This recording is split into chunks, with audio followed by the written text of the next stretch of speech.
Alessandro e Gian Natale Fantino, two names that you need to know in the world of fine Piemontese wine. Where do we start here? Alessandro Fantino started in the cellars at Bartolo Mascarello. For those of you who don't know, Bartolo Mascarello is arguably the unicorn producer in Barolo. Heavily allocated, hugely expensive, impossible to get. Keeper of the old guard. Maria Teresa is like one of the great producers in all of Barolo. Well, Alessandro Fantino spent 20 years in their cellar helping to hone and refine their style. In 1998, he left Bartolo Mascarello. Why would you leave? Why would you leave the best place on the planet for Barolo? Well, the family's got good dirt. So he hooked up with Gian Natale, his brother, in their particular vineyards, which are located in the Busia crew in Barolo, which is, as you know, if you're a Barolo nerd, you'll know that Busia is one of the most heralded vineyards in Barolo. Not only that, the family's, all their property is in the exclusive Dardi sub-crew within Busia, which has taken Busia and like supersizing it. Best exposures, best everything.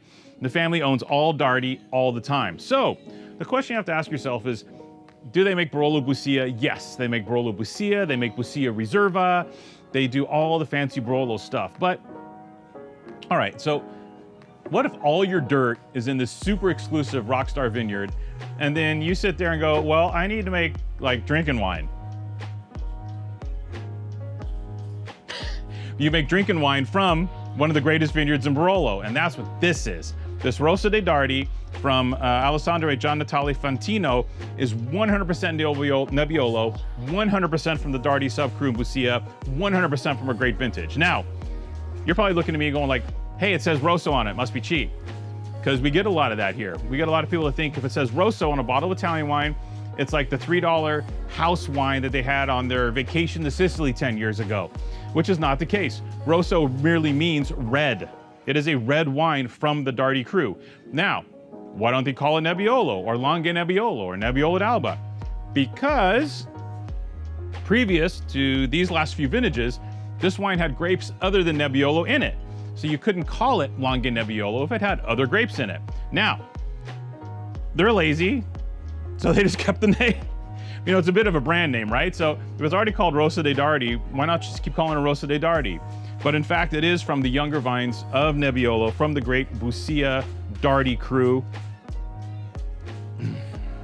Mamma mia, is that cliche? Hey, is that cliche? Abbondanza. What do you want me to say? This is one of the greatest red wine values we have in the store. This is soaring, soaring wine. 2021, we have this great trio of vintages coming for Nebbiolo and Piedmont, folks. 19, which we have in stock now. The Barolos are amazing. 2020 is going to be great too.